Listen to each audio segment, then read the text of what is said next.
तो जम्मू कश्मीर विधानसभा चुनाव अपने अंतिम क्षणों में चल रहा है। आपको बता दें कि अब से बस कुछ घंटों बाद तीसरे चरण का मतदान होगा। इससे पहले 18 सितंबर और 25 सितंबर को दो चरणों का मतदान हो चुका है, जिसमें से अगर बात की जाए तो जम्मू कश्मीर विधानसभा जिसमें 90 सीटें हैं, उसमें से 50 सीटों पर मतदान पहले और दूसरे चरण में हो चुका है। लेकिन तीसरे चरण की अगर बात करें, ये अपने में इतना ज्यादा महत्वपूर्ण इसलिए है क्योंकि बाकी बची 40 सीटों पर जो है वो कल मतदान होगा। सुबह 7 बजे से पोलिंग शुरू हो जाएगी, जिसके बाद देर शाम 6 बजे तक जो है ये पोलिंग चलेगी। और इसी बीच आपको बता दें, इन 40 सीटों पर 415 उम्मीदवार जो हैं वो मैदान में हैं, जिनका भाग्य जो है वो कल सुबह 7 बजे से ईवीएम में लॉक होना शुरू हो जाएगा और जिसके बाद नतीजे जो हैं वो 8 अक्टूबर को आएंगे। तैयारियां जोरों शोरों से सभी जगह चल रही हैं। जैसा पहले चरण में देखा गया, दूसरे चरण में देखा गया कि बढ़ चढ़कर जो है वोटिंग हुई है, चाहे फिर वो जम्मू संभाग हो, चाहे फिर वो कश्मीर संभाग हो। कश्मीर ने इस बार चौंकाया है क्योंकि पहले चरण में ही अगर आप देखेंगे, चाहे त्राल सेक्टर हो, अनंतनाग के अलग अलग इलाके हों, वहां पर भी अच्छी खासी संख्या में लोग निकल करके बाहर आए जिन्होंने वोटिंग की। और दूसरे चरण में भी यही पेस जो है वो कंटिन्यू रही और अब ऐसा माना जा रहा है कि तीसरे चरण में जो 40 सीटों पर मतदान है, इसमें भी इसी तरीके की पेस कंटिन्यू रहेगी। चूंकि अगर बात करें, इन 40 सीटों में 24 सीटें जो हैं वो जम्मू संभाग की हैं, जिसमें 11 सीटें जम्मू जिले की हैं, 4 सीटें उधमपुर जिले की हैं, 3 सीटें सांबा जिले की हैं और 6 सीटें कठुआ जिले की हैं।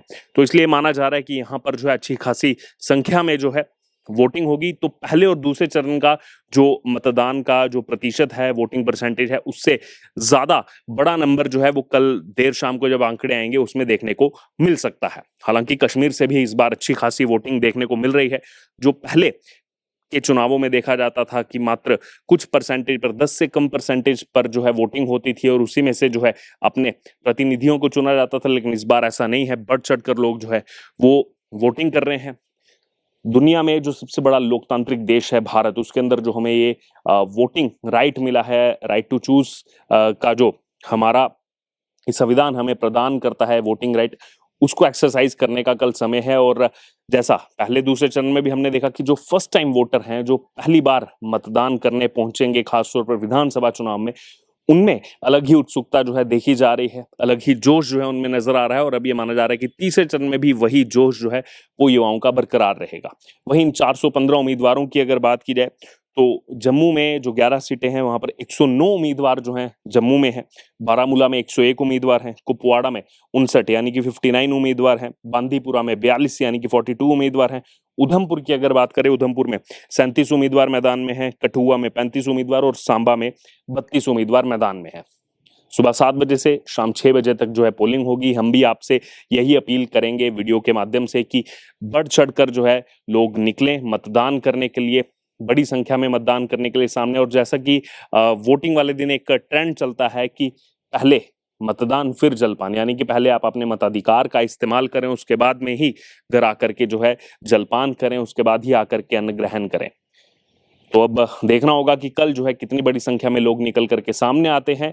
और आंकड़े जो हैं वो देर शाम तक आएंगे, लेकिन सुबह से ही ट्रेंड जो है समझ में आ जाएगा। जैसे पिछली बार हमने आपको बताया था, जैसे हमने कवरेज की थी कटरा से, रियासी से, तो वहीं से सुबह 10 बजे से ही ट्रेंड ये समझ में आ गया था, जिस हिसाब से बड़ी बड़ी लाइनें पोलिंग स्टेशन पर देखी गई थी कि बड़ी संख्या में जो है वोटर निकल करके सामने आ रहे हैं। और देर शाम तक जब फाइनल वोटिंग परसेंटेज सामने आएगी, उसमें सबसे बड़ी संख्या जो है वो रियासी से होगी। और वही हुआ, जब देर शाम को वोटिंग परसेंटेज सामने आई तो रियासी में सबसे ज्यादा मतदान हुआ था दूसरे चरण में। अब देखना होगा कल तीसरे चरण में जो है कौन से जिले में सबसे ज्यादा मतदान होता है। 4 जिले जम्मू के हैं जहां पर मतदान है, 3 जिले कश्मीर संभाग के हैं। बहरहाल, अब आप लोग जो है क्या अपील करना चाहेंगे लोगों से कि बढ़ चढ़कर लोग आएं, वोट दें? क्या अपील आप इस वीडियो के माध्यम से करना चाहेंगे? आप जरूर हमारे साथ कमेंट बॉक्स में शेयर करें और कल के अपडेट्स के लिए बने रहें द डिजिटल रिपोर्टर के साथ।